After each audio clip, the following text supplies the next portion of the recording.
Красивое имя Вита. Оно образовалось от латинского слова «вита», что означает «жизнь». Ежедневную борьбу за жизнь, цепляясь за каждую крупинку, ведет Вита Владимирова. Эта девочка проживает в городе Кнаше, ей 12 лет. Детский церебральный паралич. Такой диагноз сообщили матери после рождения 7-месячной дочери. На сегодняшний день Вита потеряла зрение. Просто, наверное, не вовремя у нее глаза, мне так профессор сказал сказание, не вовремя глаза там капали. У нее атрофия. После купола очень многих детей недоношенных, именно ДЦП, там с такой, очень много атрофии глаз. У нее один глаз вообще умерший, мертвый, вообще не видит, а другой глаз у нее, наверное, сантиметров 10-12, только сюда различает, и вот такой этот. Ну, я мама, вижу, что она вот, когда мне что-нибудь дает, и, видно, что она не видит. Ночью 12 часов может книгу читать, открывать страницы и мне читать. Но видящий человек так не будет делать, а ей все равно есть свет, нет свет. Она читает. Типа так вот. А так к нам в школу приходили, но в этом году мы отказались, потому что очень тяжелая операция вторичная была, она повторная.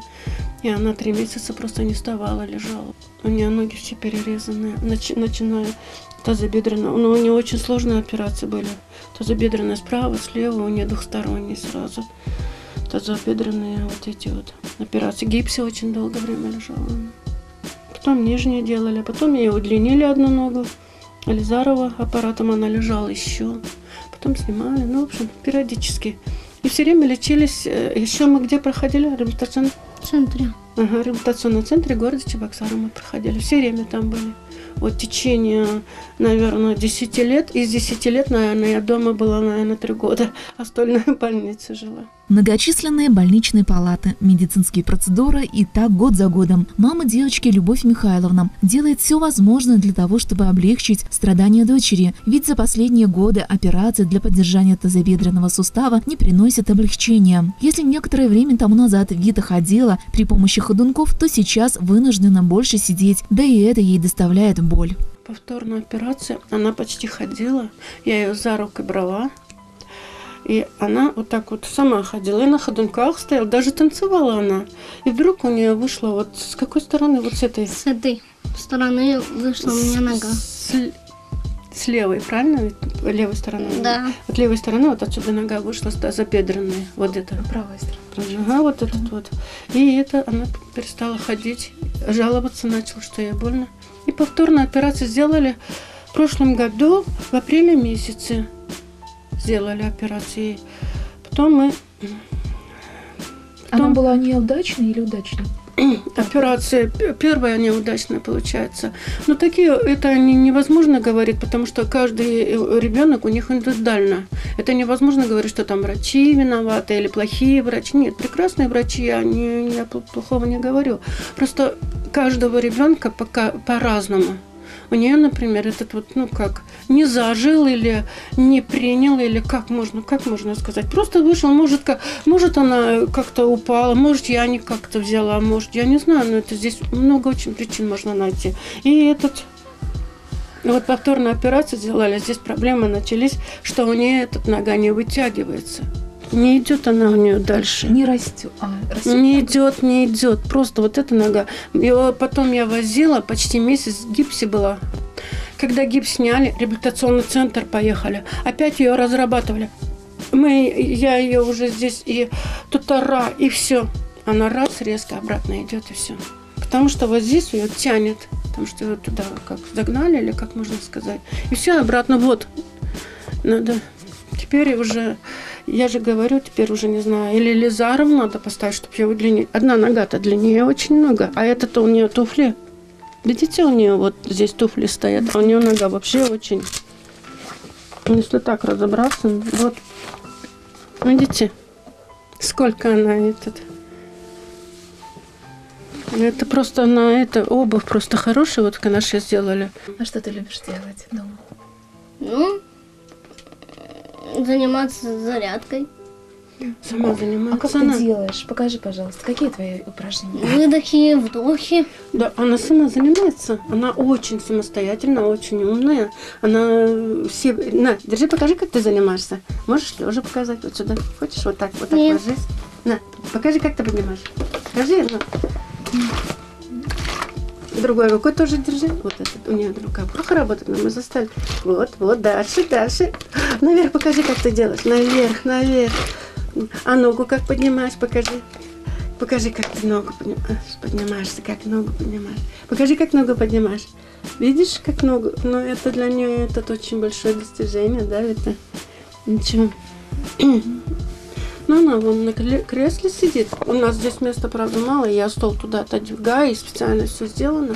Она на кресле двигается сама. Вот сюда доходит. Но, извините, нету места, видите. Но мы стараемся. Что ты делаешь? Пластилин? Пластилином леплю. Потом? Потом У тебя что есть? Какой альбом? Потом разукраска на водной основе. А ты умеешь разукрасывать? Что делать там? Вода? Цвет?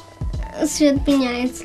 Да, мы такой альбом купили, у меня здесь много альбомов. Любит читать, типа как. Ну, учителей любишь? Хорошие учителя приходили? Хорошие учителя. Да, так любит она. Но у нас здесь в Кунаше, конечно, нету для невидящих детей специальные преподаватели нету. И у нас в Чебоксарах есть, но мы же не в Чебоксарах живем. Специализированная школа есть там в Чебоксарах, но она не ходит, ее туда не принимают. А в Кунаше нету. Но зато нас директор школы номер 3 взял к себе с удовольствием. Многие отказывались. И очень прекрасные учителя приходят. Как их зовут, ты не помнишь? Татьяна Николаевна и Галина Аркадьевна.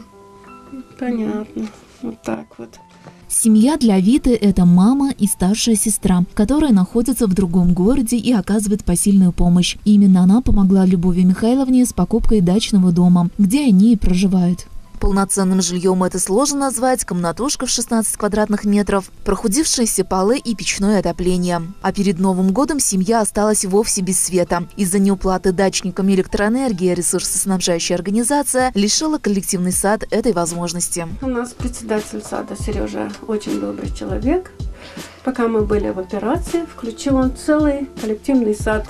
Думал, все люди будут платить, будут благодарны, что свет есть. Но люди остались неблагодарными, не заплатили. Сад зашел в задолженность.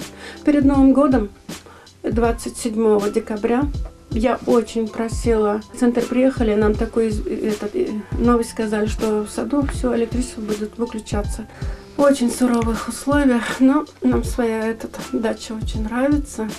Здесь, конечно, лучше жить летом на даче. Печка у нас очень хорошая, теплая.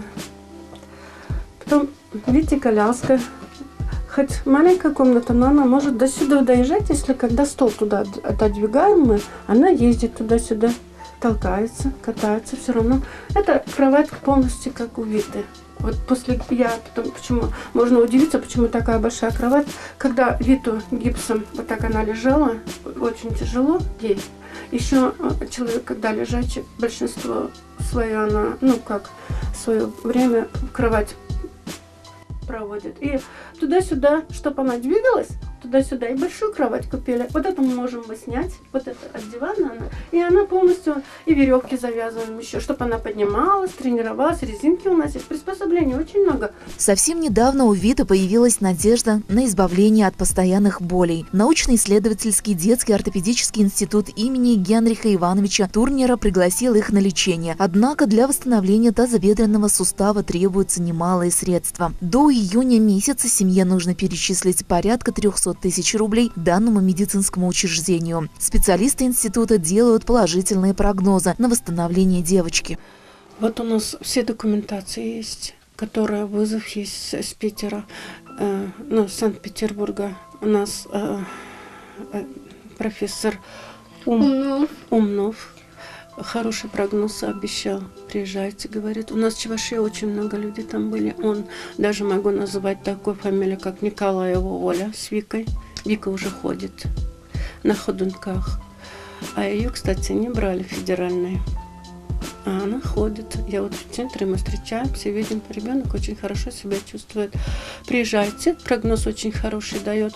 Я бы очень хотела, чтобы нас, моей дочке Вите помогли, чтобы она ходила 3 операции обещают делать, но сумму мне такую никак не заработать, не найти. У меня таких родных нет, которые бы дали или откуда-то что-то занять.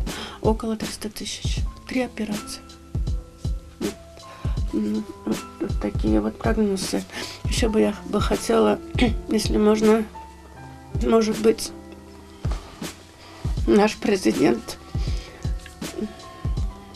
выделит хоть какие-нибудь, может, сумму какую-то, может быть, квартиру. Даже мы согласны на небольшую площадь, чтобы мы там могли зимой жить. Я занимаюсь, читаю, когда мама читает. Про детское радио расскажи. Детское радио слушаю, А что там? программа. Какая? Какие там программы есть? Дедушка Филин. Да. Дядюшка Филин и утренние звоночки. А что там делают? Разные программы. Нет, ну заказывают что-то. Заказывают музыкальные шкатулки. Часто да, было больно. Когда делали операцию, мне было очень больно, но я терпела. А там обезболивающий какой был аппарат хороший, да? Да. Последний раз. Мы так обрадовались, да, это? Да, прямо мне спину вкололи. Уважаемые телезрители, Вите Владимировой очень нужна ваша помощь. Банковские реквизиты вы видите на своих экранах. Не оставайтесь равнодушными, ведь у каждого есть шанс на выздоровление.